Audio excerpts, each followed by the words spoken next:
안녕하십니까. 파이터치연구원 나정주 원장입니다. 지난주에는 그 설날이 있어서 제가 부득이하게 유튜브를 하지 못했습니다. 이번 주 주제는 그 부동산 관련 이 세금에 대해서 좀 말씀을 드리고자 합니다. 정부에서 OECD 평균 대비해서 우리나라의 부동산 관련 세금이 그다지 높지 않다. 그러니까 낮다. 이렇게 이제 주장을 해왔는데 그 주장이 이제 거짓으로 이제 드러나는 그런 이제 통계가 나와서 여러분에게 좀 소개를 드리고자 합니다. 자, 정부는 그동안 우리나라 재산세 부담이 이제 OECD 회원국 중에서 낮은 수준이라고 이제 홍보를 해왔습니다. 그런데 이 OECD 데이터라는 게 이제 바로바로 업데이트가 안 됩니다. 국가별로 데이터를 이제 모으기 위해서는 시간이 좀 걸리죠. 어떤 국가는 제시하고 어떤 국가는 제시 안 하고. 그래서 이제 시간이 걸렸는데 2020년도 자료가 나온 겁니다. 2020년도에 보니까 OECD 우리가 평균을 뛰어넘은 것으로 나타났습니다. 그러니까 실질적으로 여러분들은 아마 생각하실 겁니다. 2020년대 6.17 대책부터 시작해갖고 2020년도에 상당히 이 정부가 규제를 강화를 했습니다. 그러면서 이제 부동산 가격이 막 올랐습니다. 그렇게 됐기 때문에 그 시절에 아주 물론 이제 2018년도, 19년도 올랐지만은 2020년도에 특히나 많이 올랐거든요. 그래서 2020년도 자료를 보면은 분명히 OECD 평균을 넘어서 우리 재산세 부담이 넘을 것이라고 했는데 역시나 2020년도 자료를 보니까 OECD 평균을 넘은 게 이제 나온 것입니다. 이 그래프는 이제 OECD 주요 국가의 GDP 대비 이제 자산세 비중입니다. 이 자산세의 대부분을 차지하는 게 이제 부동산이 되겠습니다. 2020년 기준인데 단위는 이제 퍼센티지입니다. 보시면은 OECD 평균 오른쪽에 보면 1.617% 됩니다. 근데 한국의 경우에는 지금 나와 있는 그래프 중에서 나와 있는 그래프의 국가들 중에서는 한국이 이제 가장 높게 나왔습니다. 3.976 이렇게 나왔습니다. 거의 약 4%에 해당되고 있습니다. 그러니까 우리나라가 미국, 일본보다도 더 GDP 대비 자산세 비중이 아주 더 높게 나온 것입니다. 자, 그러면 순위는 어떨 것인가? 앞에서 제가 그 주요국 중에서 이제 가장 높다고 그랬는데, 그러면 이제 OECD 38개국 중에서 순위는 어떨 것이냐? 순위를 보면은 2017년도에는 우리가 8위였습니다.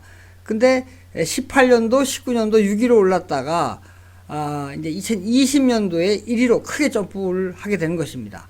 제가 이제 앞에서 말씀드린 대로 2018년, 19년도에도 부동산이 좀 올랐지만은 특히 2020년도에 6.17 대책을 하면서부터 많은 정책들이 나왔죠. 임대차 3법도 나오고 여러 가지 정책이 나오면서 그때 사실 집값이 많이 올랐습니다. 그러다 보니까 그 영향에 의해서 2020년도에 OECD 국가 중에서 GDP 대비 자산세 비중이 가장 높다는 것입니다.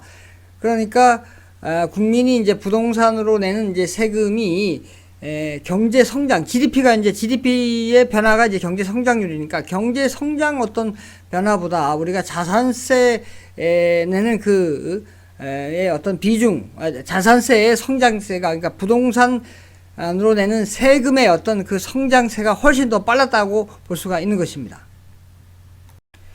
GDP 대비 자산세 비중의 세부 구성하는 항목을 좀 살펴보면은 몇 가지가 있지만 그 중에서 가장 크게 차지하는 게 이제 두 가지인데 GDP 대비 자산 거래세 비중하고 GDP 대비 부동산 재산세 비중입니다.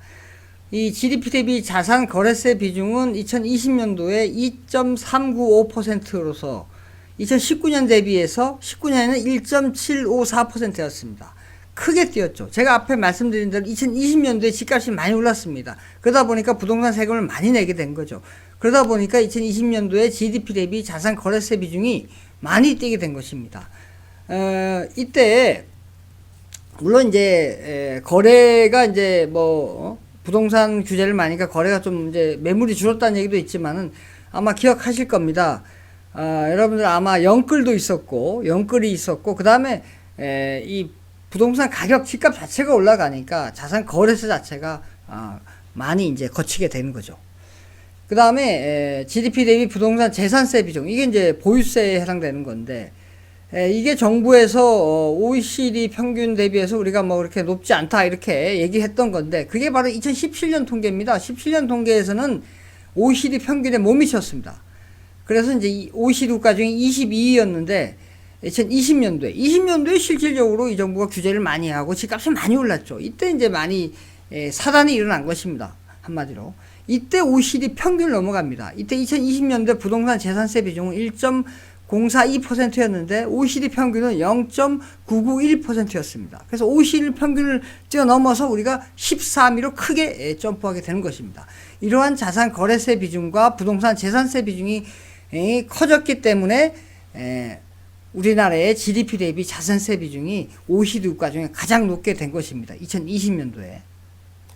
자, 앞에서 주로 이제 부동산 거래세하고 그 다음에 이제 보유세를 얘기했는데 이제 양도소득세, 이 개인 양도소득세도 이제 많이 올랐습니다. 그래서 OECD 국가 중에 GDP 대비 개인 양도소득세 비중을 2020년도 기준을 보면은 OECD 평균은 0.189입니다. 그런데 한국은 1.29%입니다. 그래서 지금 보시는 것 중에서 OECD 평균을 이제 훌쩍 넘었고, 그 다음에 비교 국가 중에서 지금 가장 1위라는 걸 알 수가 있습니다.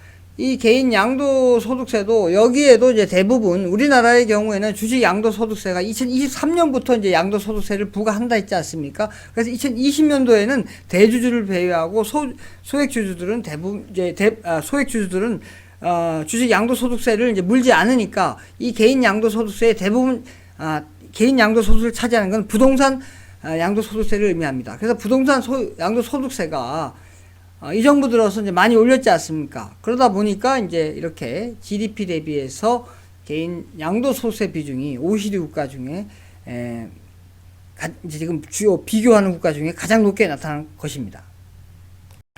자, 이 개인 양도소득세도 그 OECD 38개국 중에 순위를 보면은 17년도에는 이제 3위였는데 2020년도는 1위로 크게 올랐다는 것을 알 수가 있습니다.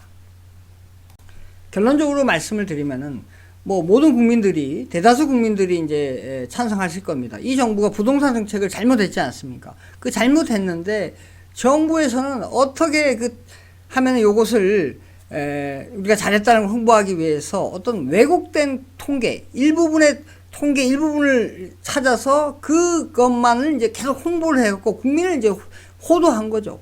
계속. 근데 이제 지금 이제 데이터가 자꾸 나오지 않습니까? 특히 비교하는 데이터는 시간이 좀 많이 걸립니다. 그러다 보니까 이제 2020년 데이터가 나오게 되다 보니까 2020년 데이터를 보니까 OECD 평균을 넘고 정부가 했던 말이 이제 거짓으로 드러나게 된 것입니다. 그래서 모든 게 이제 상식으로 돌아가면 됩니다. 당연히 2020년도부터 해서 엄청나게 이제 규제를 많이 하니까 집값이 팍팍 뛰지 않았습니까? 집값이 많이 뛰니까 세금이 당연히 많이 거치겠죠. 그렇게 되면 당연히 OECD 국가들 중에서 이 국민들이 부담하는 이 부동산 세금 부담이 엄청 높지 않겠습니까? 어떻게 낮다고 할 수 있겠습니까? 그래서 이 상식적인 것으로 돌아가서 우리가 통계도 상식적으로 봐야 되고 왜곡된 통계만 얘기할 것이 아니라 모든 통계를 다 보여줘 갖고 국민이 다 판단할 수 있도록 하는 것이 이 정직한 정부라 생각합니다. 오늘 여기까지 하겠습니다. 구독, 좋아요 부탁드립니다. 감사합니다.